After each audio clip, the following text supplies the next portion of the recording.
Hello dear students, Bharuch જિલ્લા શિક્ષણાધિકારી સંચાલિત આત્મવિશ્વાસ હેલ્પલાઇનમાં આપ સૌનું હાર્દિક સ્વાગત છે.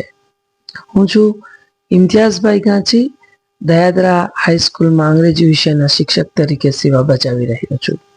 અને આજે હું આપ સૌ સમક્ષ ધોરણ 10 English as a second language વિષયની પેપર પેટર્ન વિશે ચર્ચા કરવા માટે ઉપસ્થિત થયો છું. વિદ્યાર્થી મિત્રો, આપ સૌ ખૂબ સારી રીતે જાણો છો કે જે તે વિષયની પેપર પેટર્ન વિશે આપ માહિતગાર હો તો તે પેપરને ખૂબ સારી રીતે તમે લખી શકો છો.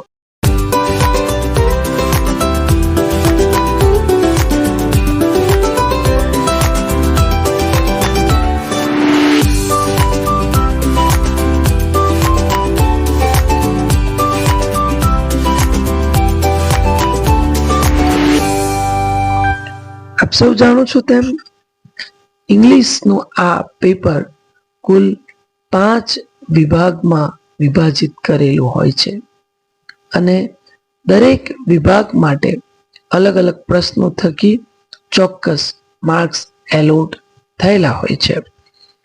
આપણા પેપરમાં સેક્શન એ માં 17 માર્ક્સ છે, સેક્શન બી માં પણ 17 માર્ક્સ છે, સેક્શન સી માં 15 માર્ક્સ છે, સેક્શન ડી પણ 15 માર્ક્સનો છે અને આપણો અંતિમ સેક્શન એટલે કે સેક્શન ઈ એ 16 માર્ક્સનો છે. આમ આ પેપર ટોટલ 80 માર્ક્સમાં એટલે કે 80 માર્ક્સમાં ડિવાઈડ કરેલું હોય છે. હવે આપણે સેક્શન વાઇઝ કયા પ્રકારના પ્રશ્નો પૂછવામાં આવે છે તેના વિશે વાત કરીશું. તો વાત કરીએ સેક્શન એ વિશે. આપ સૌ જાણો છો તેમ સેક્શન એ માં કુલ 3 પ્રશ્નો હોય છે અને એમાંથી પ્રથમ પ્રશ્ન હોય છે કે જ્યાં તમને તમારી ટેક્સ્ટબુકમાંથી પેરેગ્રાફ આપવામાં આવે છે અને આ પેરેગ્રાફ ઉપર આધારિત પ્રશ્નોના ઉત્તર આપ સૌએ લખવાના હોય છે. યાદ રાખશો, પેપરમાં 5 પેરેગ્રાફ હશે અને દરેક પેરેગ્રાફ પછી 2 પ્રશ્નો, એમ કુલ 10 પ્રશ્નો હશે. તમારે આ 10 પ્રશ્નોના ઉત્તર આપેલ પેરેગ્રાફની મદદથી શોધીને લખવાના હોય છે. ત્યાર પછી આ સેક્શનમાં નેક્સ્ટ ક્વેશ્ચન છે શોર્ટ નોટનો.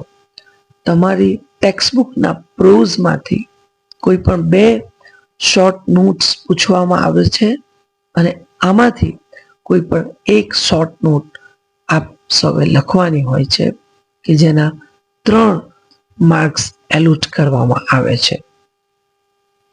ત્યાર પછીનો પ્રશ્ન છે ટ્રુ ઓર ફોલ્સ. 4 સ્ટેટમેન્ટ આપ્યા હશે ટેક્સ્ટબુક ઉપર આધારિત. આપ સૌએ આ સ્ટેટમેન્ટ ટ્રુ છે કે ફોલ્સ છે તે જણાવવાનું હોય છે. આના 4 ગુણ હશે.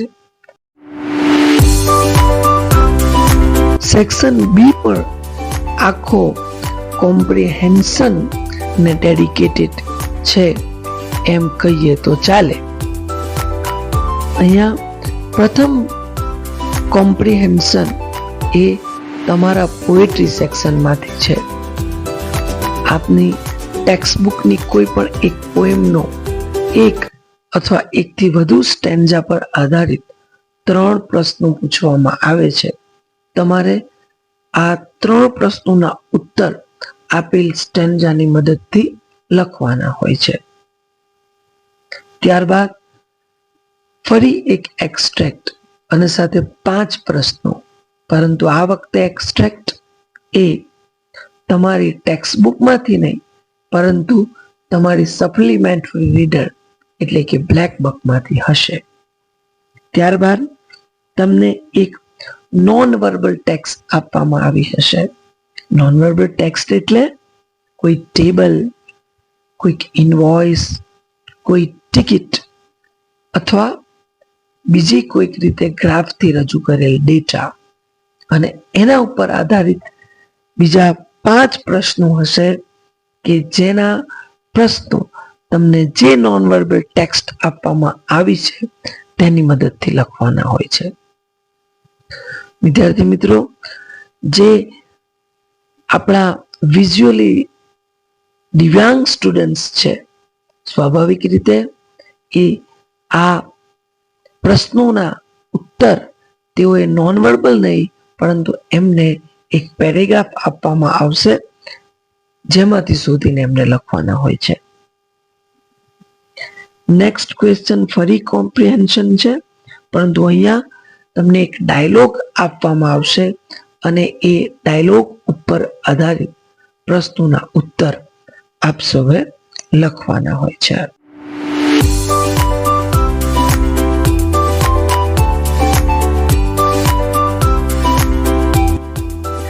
સેક્શન સી ની આપણે વાત કરીએ તો આ સેક્શન એ તમારા ફંક્શનને ડેડિકેટેડ છે એમ કહી શકાય. પ્રથમ 3 પ્રશ્નો, match the following, complete the dialogue અને કમ્પ્લીટ ધ સેન્ટેન્સ, આ ફંક્શન પર આધારિત પ્રશ્નો છે. ત્યાર પછી ફિલ ઇન ધ બ્લેન્ક્સ છે, મેઇન ટેક્સ્ટની વોકેબ્યુલરી પર આધારિત 3 ખાલી જગ્યાઓ પૂરી અને તમારે એ પેરેગ્રાફ લખવાનો છે. ત્યારબાદ સેક્શન સી, સપ્લિમેન્ટરી રીડરમાંથી નિયરેસ્ટ મિનિંગ શોધીને લખવાનો હોય છે. તમને એક શબ્દ અને એની સાથે બીજા 3 અથવા 4 ઓપ્શન્સ આપશે. આપે યોગ્ય ઓપ્શન પસંદ કરીને ઉત્તર લખવાનો છે.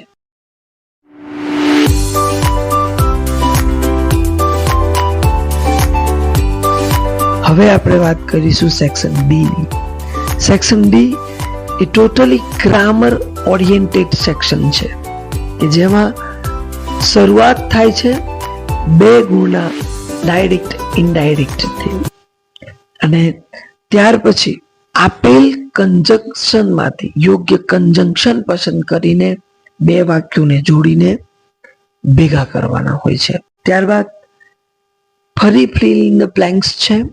આ એડિટિંગ પર આધારિત 3 માર્ક્સની ખાલી જગ્યાઓ ઓપ્શન સાથે આપને આપવામાં આવશે. હવે છે 4 માર્ક્સનો પ્રશ્ન કે જ્યાં તમારે જેન્ડર, નંબર, ટેન્સ કે વોઇસ બદલીને એ પેરેગ્રાફ ફરી લખવાનો હોય છે. અહીંયા 2 પેરેગ્રાફ આપવામાં આવે છે અને આ સેક્શનનો અંતિમ પ્રશ્ન આપેલ સ્ટેટમેન્ટ પર આધારિત યોગ્ય પ્રશ્ન શોધીને લખવાનો હોય છે.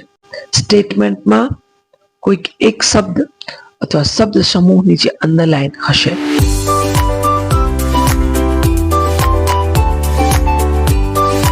અંતિમ સેક્શન એટલે કે સેક્શન ઈ. અહીંયા તમે પહેલા પેરેગ્રાફ રાઇટિંગ કરશો. 3 અલગ અલગ વિષયો આપેલા હશે, સાથે તમને વર્ડ્સ પણ આપેલા હશે. આપણે કોઈ એક વિષય પર આપેલ શબ્દનો ઉપયોગ કરીને પેરેગ્રાફ લખવાનો હોય છે. ત્યારબાદનો પ્રશ્ન છે ઈમેલ રાઇટિંગ અથવા રિપોર્ટ રાઇટિંગ. આપ સૌએ કાં તો ઈમેલ લખવાનો છે કાં તો રિપોર્ટ લખવાનો છે. અહીંયા 2 માંથી એક તમે લખી શકો છો. 5 માર્ક્સનો આ પ્રશ્ન છે. અને ત્યારબાદ આપણા પેપરનો અંતિમ પ્રશ્ન છે પિક્ચર ડિસ્ક્રિપ્શન. તમને એક ચિત્ર આપવામાં આવશે. એ ચિત્રની મદદથી તમારે 10 વાક્યો લખવાના હોય છે. વિઝ્યુઅલી દિવ્યાંગ બાળકો છે એમને ચિત્રની જગ્યાએ એક વેલ નોન સ્ટોરી નો પ્રશ્ન આવતો હોય છે. વિદ્યાર્થી મિત્રો, જ્યારે તમે પેપર લખો ત્યારે ધ્યાન રાખજો કે તમારી પાસે 180 મિનિટ છે, એટલે કે 3 કલાક. તમે તમારા દરેક સેક્શનને એ રીતે વિભાજિત કરજો કે જેથી પૂરો સમય દરેક સેક્શનને મળે અને તમે સારી રીતે પેપર પૂરું કરો. દરેક પ્રશ્નને સારી રીતે સમજવો પણ જરૂરી છે અને જે તે પ્રશ્નનો ઉત્તર લખે ત્યારે ધ્યાન રાખજો કે પૂરતા શબ્દો એ જવાબ માટે વાપરવામાં આવ્યા હોય.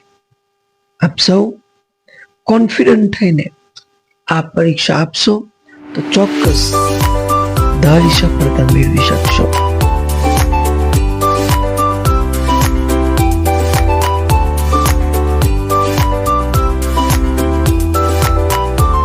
હું આશા રાખું છું કે આપ સૌ પેપર પેટર્ન પર આધારિત ખૂબ સારી તૈયારી કરશો અને ઉજ્જવળ પરિણામ હાસિલ કરશો.